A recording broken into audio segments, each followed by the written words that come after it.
Hai semuanya, kembali lagi di idbeasiswa.com.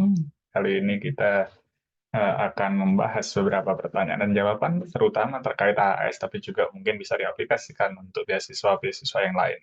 Jadi, Jago Beasiswa atau idbeasiswa.com cukup rutin mengadakan sesi tanya jawab seperti ini. Jadi, silahkan nanti tinggalkan komentar di video ini, atau bisa ke idbeasiswa.com, cari di situ informasi-informasi yang dibutuhkan. Jika ada pertanyaan, silahkan bertanya. Jadi nanti akan dijawab langsung di saat bertanya atau juga ketika dikumpulkan, nanti dibuatkan video supaya bisa bermanfaat buat teman-teman yang lain. Jadi tolong dibantu juga untuk subscribe dan like video ini supaya saya lebih semangat lagi nantinya untuk membuatkan konten-konten seperti ini. Jadi terutama ini akan berfokus membantu kalian yang akan mendaftar beasiswa AS. Meskipun beberapa prinsip-prinsip dasar bisa juga diaplikasikan untuk berbagai beasiswa yang lain. Oke, kita lanjut. Dari Kak Rina, halo Kak, mau tanya pendapat Kakak. Sesuai yang Kakak sebutkan tahun lalu, yang mendapatkan beasiswa 70% dari targeted dan 30% dari geografis tertentu. Apakah artinya ada kemungkinan yang non-targeted dan bukan dari geografis tertentu tidak akan terpilih? Terima kasih. Ini ditanyakan tahun 2023, itu pun mengacu ke posting di idbeasiswa.com yang saya juga mengutip dari sumber yang cukup lama gitu ya. Jadi sekarang udah tidak disampaikan lagi secara terbuka oleh panitia seleksi jumlah yang tersedia berapa, alokasinya berapa. Tetapi betul bahwa bobot terbesar memang di kategori-kategori tersebut. Jadi yang memang targeted, yang sudah ada kerjasama tertentu, terus juga untuk kelompok dari geografis tertentu, ITG ya kalau yang yang relatif baru itu.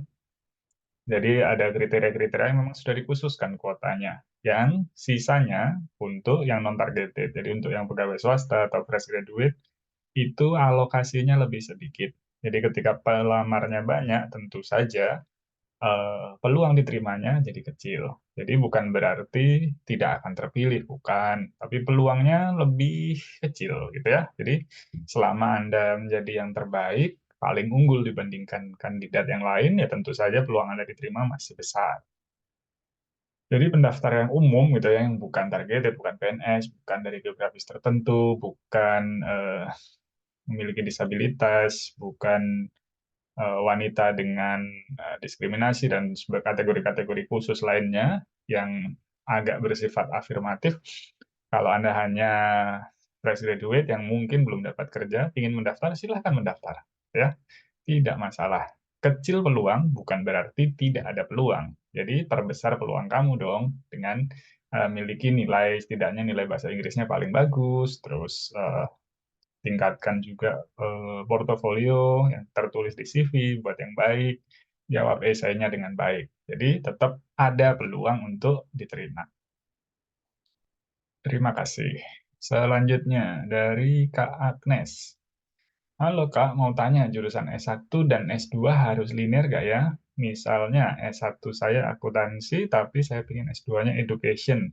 Bisa nggak ya? Makasih. Jadi udah sering ya kalau kita bahas tentang PDA.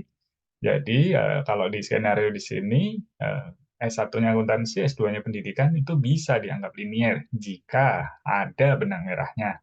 Benang merahnya apa? Ya tentu saja dengan apa yang nanti akan dikerjakan. Benar-benar dikerjakan nanti setelah lulus S2 apa? Itu yang jadi penghubung yang akan dituliskan, akan dipaparkan saat mengikuti seleksi beasiswa ini. Jadi sebelum masuk S2 sudah punya gambaran nih, nanti mau ngapain aja. Jadi paparkan dengan logis, pastikan jurusan yang tadi dituju ya memang mengizinkan bahwa kamu bisa masuk ke situ gitu. Jadi kalau S2 pendidikan, mungkin S2 pendidikan akuntansi gitu ya, mungkin kalau mereka memang membuka kesempatan untuk yang lulusan S1 non-pendidikan untuk ambil S2-nya, ya enggak masalah, tinggal kita yang menyesuaikan bagaimana kita menulis esai dan ketika diwawancara nanti menjelaskan ke pemberi beasiswa.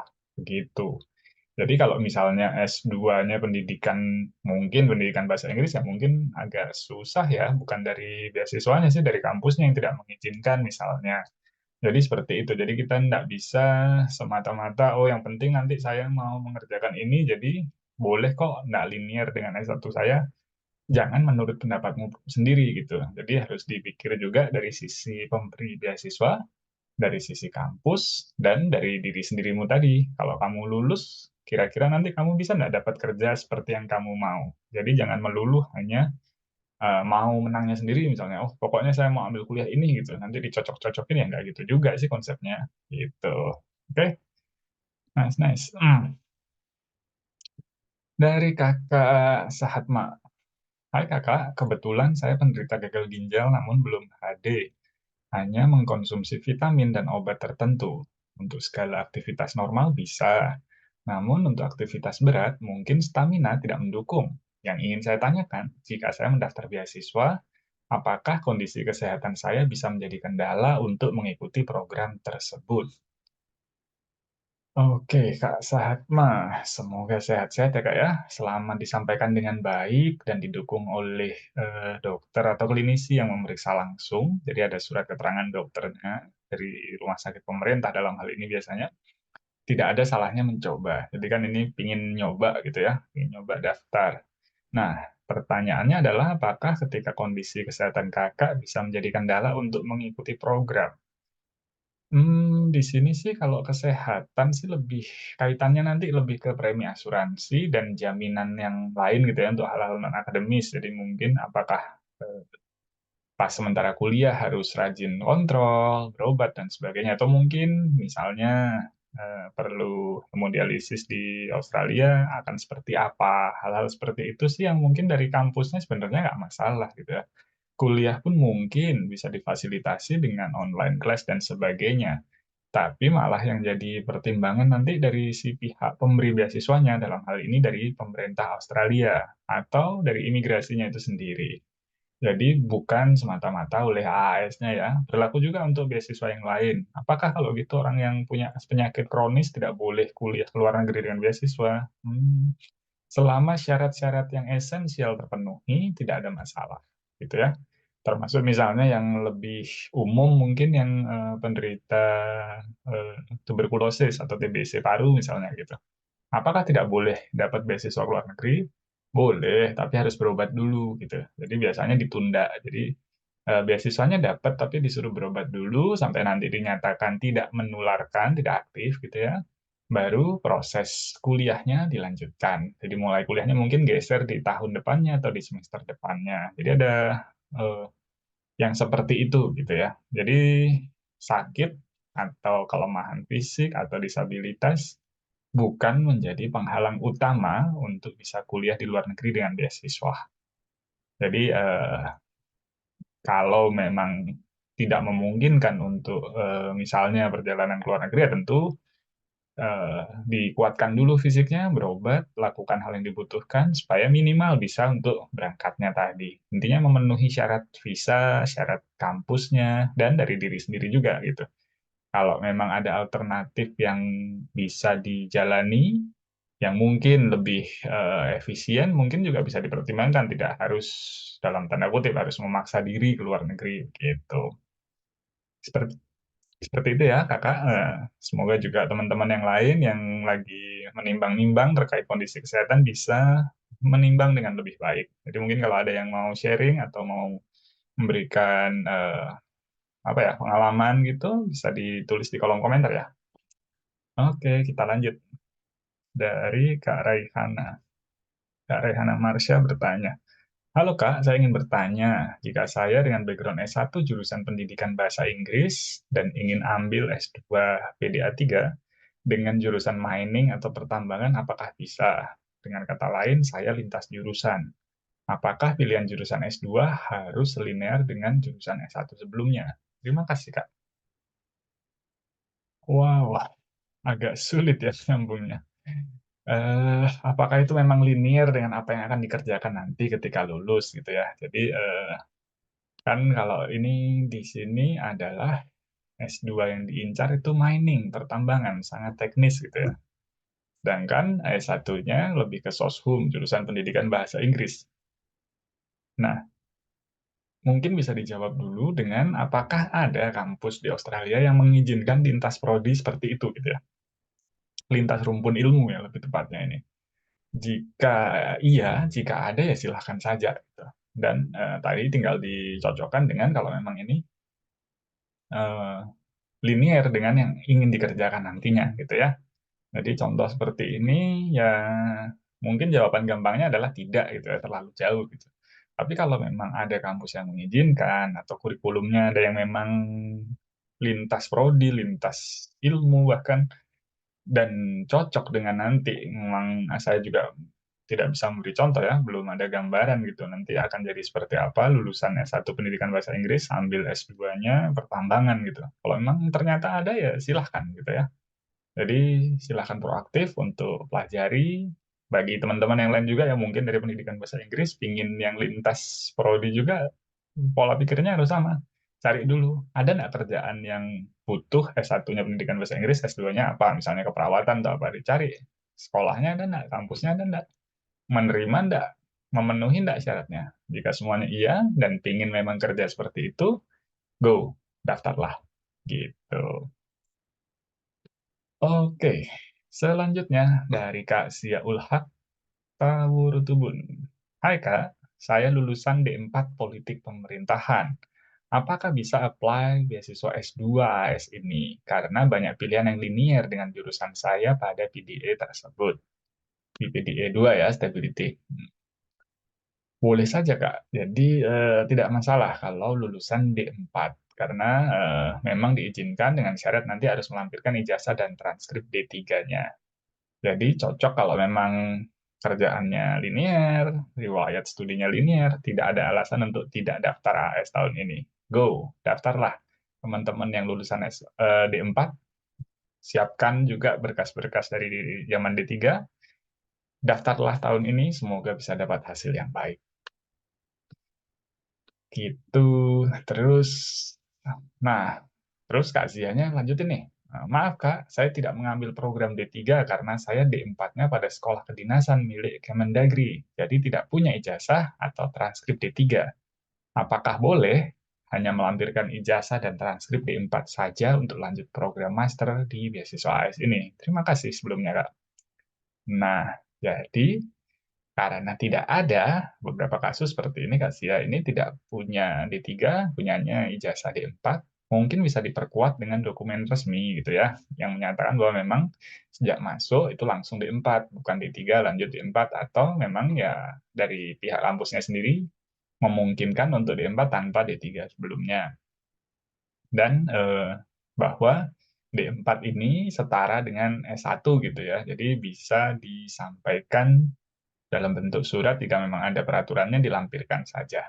Jadi jika dokumen formalnya tidak ada, bisa buat surat keterangan resmi dari kampus dengan tanda tangan pimpinan dan cap basah gitu. Jadi kemungkinan juga pihak AS sudah paham gitu bahwa ada beberapa sekolah kedinasan yang kebijakannya seperti itu. Sehingga kita ya yang membantu dengan melengkapi penjelasannya.